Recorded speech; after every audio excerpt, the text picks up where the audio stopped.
imagem aqui da Jumper, né? Então, a nossa aula de hoje a gente vai trabalhar uma técnica que é utilizada nos profissionais da área da enfermagem, muito importante, que tem um valor altíssimo, que auxilia o tratamento, que auxilia a noção do doença que hoje é considerada saúde. Acredito que a maioria do conhecimento fala sobre diabetes, né? Então, hoje, esse problema de saúde pública, isso dos fatos e pela relevância dos diabetes. Então, não tem caso de relacionar a diabetes com uma de um paciente idoso. Hoje, a gente tem diabetes, crianças, recém-nascidos, muito acentuada, doença silenciosa, que eu posso passar muitos anos com ela. Então, a nossa aulinha de hoje é referente à técnica do HGT, que é o exame que monitora e acompanha os índices glicêmicos, os índices de açúcar do sangue do nosso organismo. Mas a gente não pode trabalhar sobre isso sem antes a gente dar uma pinceladinha um pouquinho sobre a doença, o que é, como ela funciona, para vocês terem essa breve noção, então, de como que tudo acontece no nosso organismo, então. Então, se eu perguntasse para vocês o que é diabetes, tenho certeza que alguns de vocês saberiam de forma relevante me citar alguns exemplos ou apontar algumas definições para diabetes, e outros já ficariam na dúvida. O principal fator é que a diabetes, ela é, então, uma doença metabólica. É um distúrbio metabólico que acomete o nosso organismo pelo aumento de glicemia. Assimilamos glicemia com açúcar. Ah, mas professora, então significa que eu tenho possibilidade de desenvolver diabetes porque eu como bastante doce? Ou, então eu tô livre dessa doença porque eu não como doce, eu como só salgado. Não, pessoal. O aumento da glicemia, ele não se dá apenas pela ingestão de açúcares. Ele se dá pela ingestão de açúcar, é um fator que auxilia. Mas ele se dá pela ingestão acentuada de gorduras, carboidratos, industrializados, açucarados, gasificados, produtos que de alguma maneira ou outra elevam o índice glicêmico. Então, a gente não pode associar a diabetes somente com chocolate, com a bala. Não. A gente associa com todos os alimentos que sejam dessas origens, carboidratos, gasificados, que podem estar elevando o índice. Todas as vezes que eu tenho o índice de glicemia, o índice de açúcar do meu organismo elevado, ativado, eu necessito que o meu organismo ele produza uma quantidade de insulina superior à que ele vem a produzir, né? Eu forço ele a trabalhar mais. E muitas vezes nessa forçação do meu organismo estar trabalhando para produzir insulina que supra as necessidades dele, eu acabo ocasionando a lesão das células que produzem esse hormônio da insulina. Então, a nossa insulina, ela é produzida lá no nosso pâncreas. O nosso pâncreas, ele é o órgão-alvo, né? Onde as células betas que lá residem são as responsáveis pela produção da insulina, que vai ser a responsável por absorver todas as fontes de carboidrato, gorduras, açúcares, tudo que eu ingiro que para o meu organismo não é necessário, a insulina vai lá, ela absorve, elimina e joga fora do nosso organismo. Todas as vezes que o meu organismo ele tem que trabalhar de forma acentuada, mais rápida e mais contínua, eu posso estar ocasionando essa lesão. Então, como que vai funcionar? O nosso organismo, ele pode produzir dois tipos de insulina, dois tipos de diabetes. Diabetes tipo 1, diabetes tipo 2, que são de demásia, apresentam formas, apresentam substâncias que são diferenciadas. O diabetes tipo 1, ocorre uma destruição total das nossas células betas. Então, lá no meu pâncreas, de repente eu forcei as minhas células beta, o meu pâncreas trabalhar muito, porque eu ingeria muita fonte de açúcar, e acabou que as células se destruíram, morreram, e o meu organismo hoje não produz mais nem 1% de insulina, não produz nada. Que eu tenho que administrar a insulina, aplicar a insulina para o meu organismo ter estoque para fazer uma parcela significativa de absorção de açúcar. Então, esse paciente, ele é consagrado como insulino dependente. É aquele paciente que ele tem a necessidade diária de doses, da administração de doses de insulina, para ele fazer esse processo de absorção. Os livros, os estudos, eles indicam que 8% da nossa população hoje, ela é insulino dependente. Então, é uma taxativa muito baixa. O diabetes tipo 2, ele ocorre uma lesão parcial. Eu forcei o meu pâncreas, eu forcei as minhas células betas trabalharem, porém, eu não forcei tanto. E isso significa que as células elas foram parcialmente lesionadas e que algumas células ficaram intactas. E essas células, elas produzem o hormônio da insulina ainda, mas não produzem em quantidade suficiente para que o meu organismo necessite para absorver o que eu estou ingerindo. Então, com isso, eu preciso de algum auxílio para trabalhar como um fator coadjuvante com essas células. E é aí que entram os medicamentos. Então, esse paciente, ele é definido como um paciente medicamentoso. 88% da nossa população hoje é paciente medicamentoso, é paciente que faz uso de medicamento para auxiliar, então, o trabalho da insulina. Os pacientes diabéticos, eles possuem alguns fatores de risco. Quando eles são submetidos a determinadas situações, eles são considerados pacientes com fator de risco. Como, por exemplo, a alimentação. Então, hoje, a alimentação é com certeza o principal fator, tá? É aquele fator que vai fazer toda a diferença, então, para o paciente diabético, porque a nossa alimentação, ela é base, e hoje a gente é submetido a uma sociedade onde possui muitos alimentos enlatados, industrializados, gasificados, que passam por processo de construção, e tudo isso pode auxiliar no fator do desenvolvimento da diabetes. Justamente por isso que hoje a gente tem uma taxativa muito grande de crianças e adolescentes que acabam no decorrer da vida vindo por desenvolver a diabetes, decorrido da alimentação que eles utilizam. Muito alimento processado, x-salada, cachorro-quente, hambúrguer, pizza, alimentos que são sobrecarregados e possuem taxativas acentuadas, então, de açúcares. Outro item, bebidas alcoólicas, então, pela algumas são gasificadas, outras possuem uma taxativa de açúcar muito grande, possuem cevada, que são produtos que auxiliam, então, o aumento elevado. Drogas, pacientes hipertensos e diabéticos, eles andam lado a lado com o paciente diabético. Então, porque a obesidade e a hipertensão, ela tem um fator muito correlacionante, ela correlaciona. E o sedentarismo, aquele paciente que ele se acomodou, que ele não pratica exercício físico, que ele não faz nenhuma atividade física para estar sendo utilizada como fonte de eliminação, então, desses açúcares e gorduras.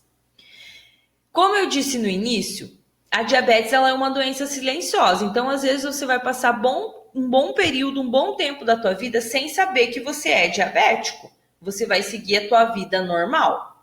Mas o nosso organismo, ele é tão inteligente, ele é tão esperto, que quando a gente passa a apresentar alguns históricos de doença, ele começa a emitir sinais e sintomas para a gente, para nós ligar a nossa luzinha lá e saber que algo está errado com o nosso organismo. Então, o nosso organismo, ele passa a indicar sinais e sintomas que vão diagnosticar, que vão ser auxiliadores, então, da minha diabetes, e vão direcionar, então, o meu problema de saúde.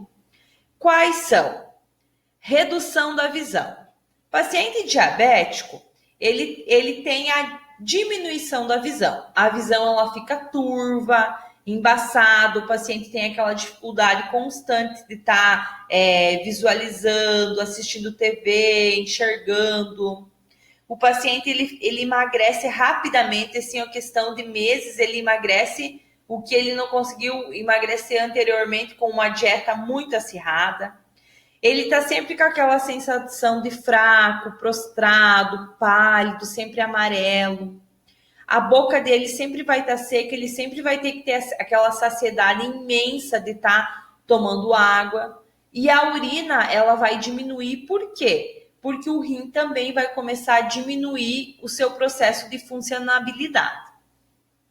Mas como eu começo a apresentar esses sinais e sintomas, eu vou no médico. Como que o médico vai saber se eu tenho diabetes ou não? O médico, para ele diagnosticar isso, ele vai precisar do auxílio de alguns exames diagnósticos. E aí que entram dois dos principais exames diagnósticos. O que é um exame diagnóstico? É um exame que ele confirma uma doença.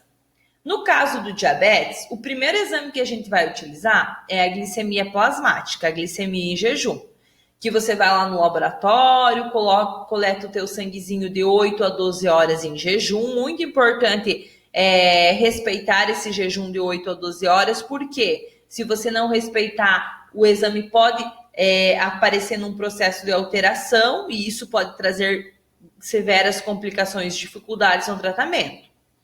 E a hemoglobina glicada, que você tem que respeitar as 4 horas de jejum e que ela vai avaliar 3 picos, então, da tua glicemia. Esses dois exames são exames laboratoriais que você coleta lá no laboratório, que vai para o processo, vai para o processamento, vai para a centrifugação e que você vai receber o laudo com os exames. Isso é exame diagnóstico. Nós temos um exame que a gente faz o controle, que é a nossa aulinha, a nossa pauta de hoje, que é a glicemia capilar, o HGT, o exame de Destro, que é um exame que ele não é diagnóstico, que ele é um exame de controle, então, que ele vai fazer o processo de controle da nossa glicemia.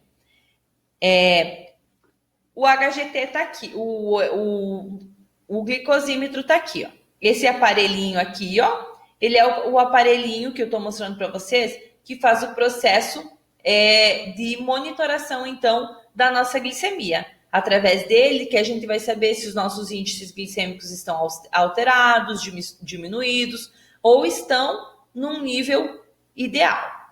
O que o HGT faz? Ele é indicado para rastrear os níveis de açúcar. Então, esse aparelhinho aqui que eu estou mostrando para vocês, ele não é usado para exame diagnóstico. Então, essa história de vocês irem procurar atendimento e solicitar HGT para vocês saberem se vocês têm diabetes, não é válida, porque o HGT, ele não é um exame diagnóstico, ele é um exame controle. Quem deve realizar o HGT? Pacientes que são diagnosticados com diabetes, que já fazem tratamento ou por insulina ou por medicamento, que tem que fazer o controle diário e vai fazer o HGT. Para ver o quê? Para testar a eficácia dos tratamentos. Então, o HGT, ele é um indicador de rastreamento, tá? Ele vai rastrear. Ele vai monitorar também a eficácia do plano alimentar. Por quê? Todas as vezes que você passa por um diagnóstico de diabetes, automaticamente você é encaminhado por uma nutricionista para estar fazendo esse acompanhamento. Quais alimentos eu posso ingerir mais, quais eu devo ingerir menos e quais eu devo evitar. A partir desse momento, o HGT, o glicosímetro, ele passa a ser seu auxiliar. Então, você não está cumprindo certo a tua dieta, tu vai fazer o exame, vai dar alterado. Então, significa, de repente, que essa alimentação essa dieta que você pegou lá da nutricionista, às vezes ela não está sendo suficiente, que alguma coisa está errada.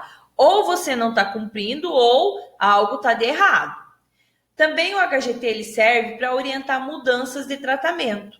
Então, às vezes, você foi no médico, o médico iniciou teu tratamento, você toma o remédio certinho, porém, todas as vezes que você faz o HGT, a taxa ativa de glicemia no teu sangue, o açúcar, está elevadíssimo. Então, significa o quê? Significa que, de repente, esse medicamento não está fazendo eficiência, não está sendo eficaz para o teu organismo e necessita trocar. Então, o HGT, vou mostrar novamente, esse aparelhinho aqui, ó, ele é feito para isso. Ele vai monitorar e vai controlar. Ele não é exame diagnóstico. Eu não posso ir lá no posto de saúde ou na farmácia fazer um HGTzinho e der alterado e sair por aí falando, eu tô com diabetes. Não. Até porque, para a importância relevante de vocês, os níveis, então, da glicemia. Até 99, tá ok. É um nível, ó, ideal, normal, beleza. De 99 a 126, eu sou enquadrado como um paciente pré-diabético. Eu não tenho diabetes ainda, mas eu posso sim vir a desenvolver. Acima de 126, eu já sou paciente diabético, eu já tenho que passar por um processo de tratamento. Por quê? Porque senão eu vou ter complicações futuras. Então, aqui na tela, então, eu coloquei uma imagenzinha para nós conseguir visualizar melhor de um aparelhinho glicosímetro, né? Da lanceta e da gotícula de sangue, então, para vocês verem como que funciona. Então, como que eu vou fazer essa técnica? Como que vai funcionar essa técnica? Como que tudo isso vai acontecer, então?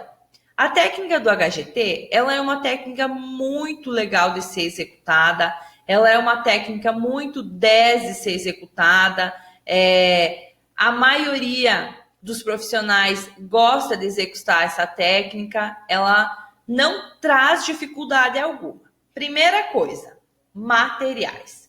Que tipo de materiais que eu vou necessitar para estar me auxiliando no processo de desenvolvimento dessa técnica? Luva de procedimento, que é uma barreira de proteção, é um EPI. Álcool 70%, que é um antisséptico, que eu vou utilizar para fazer o processo de limpeza asepsia. Fita teste, que é a fita que vai fazer o processo de leitura.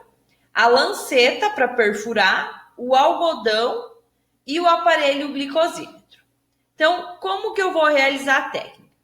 Primeira coisa, eu vou reunir o meu material. Eu vou pegar a minha bandejinha, vou ir lá, vou reunir o meu materialzinho, vou conferir se tá tudo ok.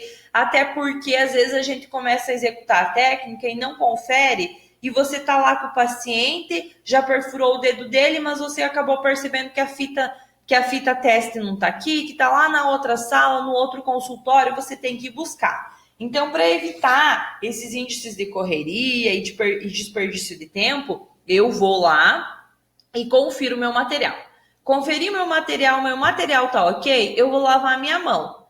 Lembrem-se, lavagem de mãos sempre antes e após o procedimento. Independente se eu vou utilizar luva ou não. Porque a utilização da luva, ela é uma barreira de proteção. Ela não faz parte do processo da lavagem de mãos.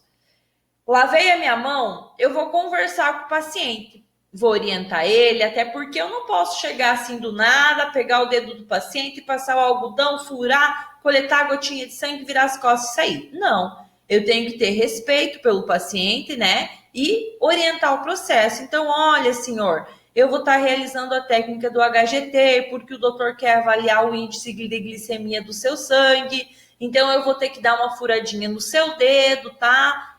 Questão de uns minutinhos para mim fazer essa coleta. Oriento o paciente para ele estar ciente do que vai acontecer. Até porque, a partir do momento que você orienta, o paciente já sabe que você vai furar o dedo dele. Então, não corre o risco de você ir lá furar e ele puxar o dedo e acabar se machucando.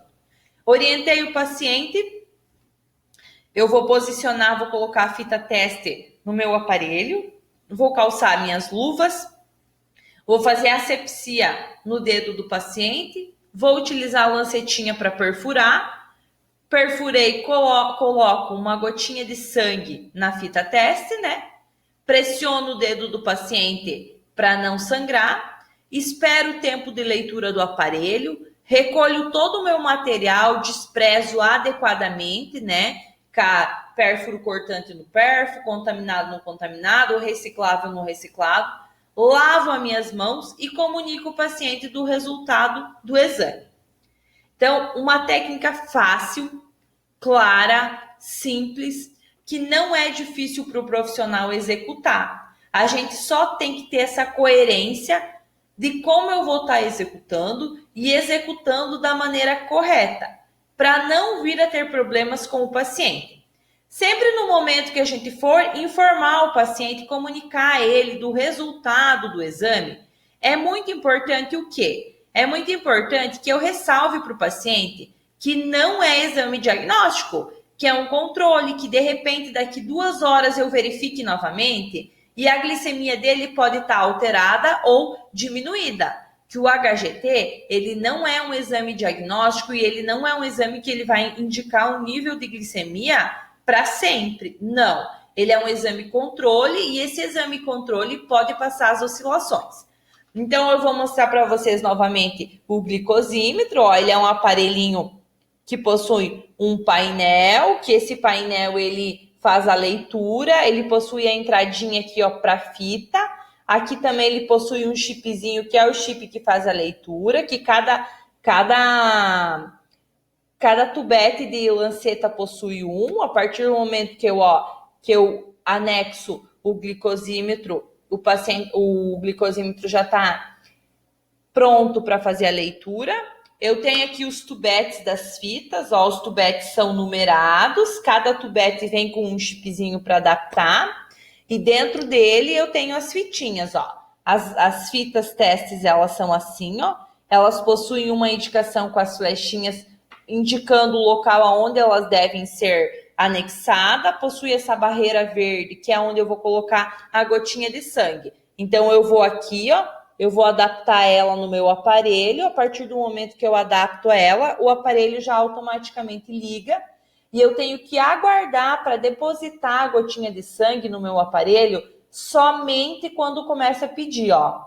Começou a pedir a gotinha, ó, a gotinha de sangue, eu vou lá e coloco a gotinha de sangue aqui, ó, nesse espacinho verde. Se eu não aguardar o glicosímetro a pedir a gota de sangue, vai dar erro, tá? O exame eu vou ter que estar repetindo. Então, você conecta a lanceta e aguarda o pedido da gotinha. O pedido da gotinha veio, você deposita ela, em questão de segundinhos o aparelho já vai ler e já vai passar, então, o resultado para vocês. Uma técnica fácil, prática, que é importante que todos vocês tenham conhecimento para o desenvolvimento e o acompanhamento dessa doença, que hoje é considerada, como eu falei anteriormente, um problema de saúde pública no nosso país. Beleza? Por hoje é isso. Então, aguardo vocês na próxima aulinha para a gente estar trabalhando mais um assunto importante. Tchau, tchau!